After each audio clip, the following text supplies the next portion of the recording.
حضرت ابو هريره رضی اللہ تعالی عنہ چیات ساتي دا پا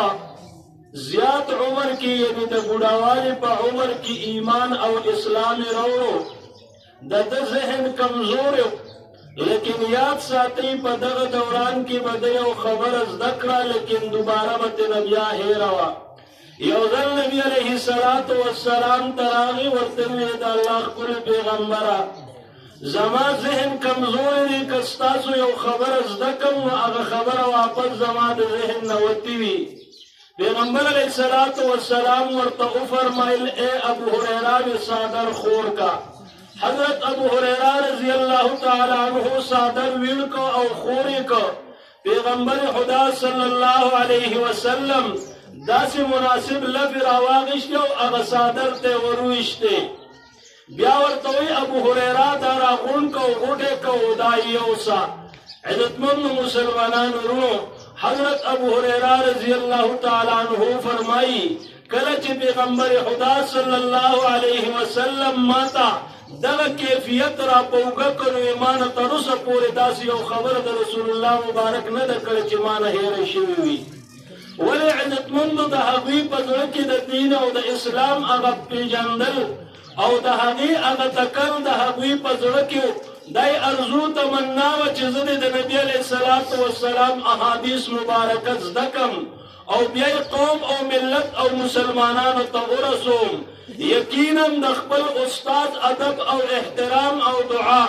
دا دخپل شاکر دا پار خصوصی حیثیت لری دا دیو جن نبی علیہ السلام اغت دعا ہم اکڑا او دغه رنگی ورته طریقه اخودله چې په دې طریقه ته زما احادیث مبارکه یادوا بیا د ابو هریره رضی الله تعالی عنہ په ذهن کې کثورت او کمزوروالی رانغی عزتمند مسلمانان ورونو دغه ابو هریره رضی الله تعالی عنہ هغه صحابي دی چې د ټولو صحابو نه زیات احادیث د هغو نه منقول دي یو ورځ د مدینې منورې بازار ته راغی اوازونه ولګول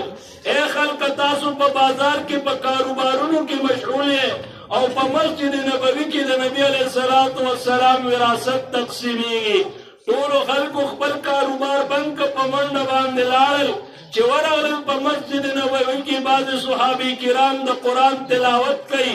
بعض صحابه کرام لګیا دي د احادیث زده کړه کوي بعض د ذکر مجالس جوړ دي دغه خلک دوباره راغی ورته ابو هریره په مونږ باندې کاروبار هم بند کو په مسجد نبوي کې خو مونږ سم ونه لیدل آیا تاسو ته په مسجد نبوي کې څوک په نظر را نغلل او ابو هریره بعض صحابه لګیاو هغوی د قرآن تلاوت زده کو بعض لګیاو دغه رنګي فقهي مسائل زده کول بعض صحابه کرام په ذکر اذکار کې مشغول حضرت ابو هریره رضی اللہ تعالی عنہ ورته فرمایل وی د نبی علیہ السلام وراثت نه مگر دغه د رب ذوالجلال د طرف نه را لېږلې شوې تعلیمات دي عزتمند د نبی علیہ السلام وینا ده العلماء ورثة الانبیاء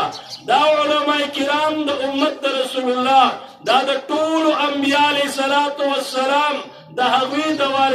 وراثت د ګدې جان نشین دي سرنگی چی انبیاء علیہ السلام ڈیوٹی داوا چی قوم او ملت تا دا اللہ وحدانیت او خی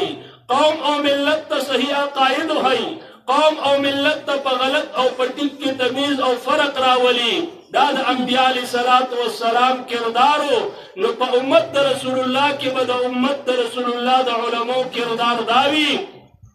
چی دا با قوم او ملت تا دا غلط او دا سم فرق کئی دوی تا بسیدہ دا رشد لار خی دوی تا با دا اللہ کلام خی دوی تا با دا نبی کریم صلی اللہ علیہ وسلم احادیث مبارک خی اگر چکا پروپیگنڈی کی گی ملنڈی کی گی دا حدیث شکار کی گی بنا العیاذ باللہ رسول اللہ مبارک پسی سمر ملنڈی کرے حضرت موسیٰ علیہ السلام پس تحمتون اتڑلی شو لیکن دا حقیقت حقیقت بکتل نوی یاد ساتی سنگ چی انبیاء دا نبی علیہ السلام سرا دا اللہ دا وحدانیت پرچار کرے دا قوم دا پروپیگنڈ شکار ندی دق کرنگی با دا امت دا رسول اللہ علماء دا پروپیگنڈ شکار کی گی نا سوک بسوئی لیکن قوم تا با دا اللہ دا وحدانیت تعلیم ورکی قوم ته به دغه رنګې د جهنم نه یره ورکوي قوم کې به رعبت او محبت دغه رنګې د جنت ورچوي د الله د یرې تعلیمات به قوم او ملت ته ورکوي عزتمندو مسلمانانو ورونو الله رب العزت فرمایي یا ایها الذین آمنوا اتقوا الله الله وی زمانه او یریږي اے یاد ساتئ تقوا پرهیزګاري اختیار کړئ تقوا ویل کیږي ستا حضرت عبدالله ابن عمر رضی اللہ تعالی عنہ دا حضرت عمر فاروق رضی اللہ تعالی عنہ زوی یو ځل په مدینه منوره کې یاد ساتئ دا احد د غر په طرف باندې روان دي د احد د غر ماتق او په دغه اطرافو کې یو ګډبا یو شپونکي خشته نوجوان لګیا دي ګړي بيزي سره حضرت عبدالله ابن عمر رضی اللہ تعالی عنہ وی راشه په دې نوجوان باندې لږ شانتي ازمایش امتحانو کا چې دا د خپل مالک سره څومره مخلص دی او څومره د هغه سره غدار دی حضرت عبدالله ابن عمر رضی اللہ تعالی عنہ راغی هغه شپونکي هغه ګډبه نوجوان ته وی وزوانه که یو ګډه یا یو ګډ دی را باندې را خر که پیسې به درته درکم او ورته وی صاحب زه د دې مالک نیم د دې مالک بل دی بلکې زه صرف د دې یو مزدور او غلام یم دا ورله سره ومه او ورته وی دې وخت کې ستا مالک نشته پیسې به هم درکم او دا ګډ به دلته حلال کو شریک به هم خورو او ورته وی صاحب داسې کار دی که زما مجازي مالک نشته لیکن زما حقیقي مالک زما ویني یاد ساتئ الله موجود دی د هغه د وړاندې زه نافرماني نشم کولی حضرت عبدالله ابن عمر رضی اللہ تعالی عنہ چې د دې نوجوان دا مخلصانه کردار ولیده بیا یې ترنه تپوس وکړه چې ته د چا غلام یې او دا ګړي بيزې د چا دي ویره دا خو مدینه منوره کې په پلانکې ګلې کې پلانکې نومې شخص دی دا د هغه ګړي بيزې دی او زه د هغه غلام یم حضرت عبدالله ابن عمر رضی اللہ تعالی عنہ راغلو او دغه رنګې هغه ورې وډبو چې کله راووته ورته وایي صاحب دا پلانکي غلام او ګړي بيزې چې سره یې دا ستا دي او دا ګړي بيزې که خرڅې په ما یې را خرڅې کا او که مناسب ریټ مناسب پیسې راکې بالکل به غلام هم در خرڅ کم او ګړي بيزې به هم در خرڅې کم غلام یې ترنه هم واغېسته او ګړي بيزې یې ترنه هم واغېستې کله چې غلام ماښام خپل ګړي بيزې راوستې او د خپل مالک ورې وډبو مالک راووته ورته وی لاړ شه ما تم خرڅ کړی دا ګړي بيزې مې هم خرڅې کړي دي او دغه رنګې عبدالله ابن عمر له ځان رسوه ته ما په هغو باندې خرڅ کړی کله چې دغه شپونکي او دغه رنګې ګړي بيزې راوستې او د حضرت عبدالله ابن عمر کور ته ودرېده ورې وډبو حضرت عبدالله ابن عمر رضی الله تعالی عنہ تشریف اوري وکړله نوجوان ورته وی ته خو هغه بابای کم چې تا مانه په دا احد په میدان کې او د احد د غر خوا سره تا مانه یو ګډ په بیه باندې اغېسته ورته وی او یقینا زه عبدالله ابن عمر یم لهذا هغه مشپونکي ورته وی نن نه پس د ستا غلام او دا ستا ګډې بيزې دي او ورته وی چې کله ته هلته کې د کم خالق نه یریدې د کم رب نه تا یره کوله د هغه د وجې نه تا د خپل مالک سره غداري نه کوله د هغه رب د وجې نه د هغه د رضامندۍ دپاره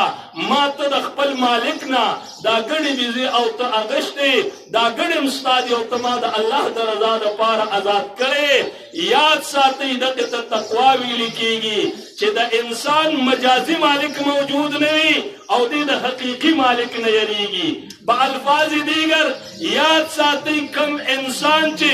خپل ځان له جون د شریعت موافق نه کړي دې اجتماعي زندګي نشي برابرولی چې دې یوازې وي او دې د الله نه نه یریږي دې د قوم او د ملت د وړاندې بیا د الله نه یره نه کوي کم سړی چې ځان لوي او د الله د یرې ګناه نه کوي دا انسان به په معاشره کې هم ګناه ته غاړه نه ږدي کم انسان چې انفرادي طریقې سره ژوند د الله د حکمونو موافق تیروي عزتمندو مسلمانانو ورونو دا انسان به اجتماعي زندګي د الله د رضا او د الله د پیغمبر د ښکلي قوانینو مطابق تیروي چې تر څو زما او ستا ځان له ژوند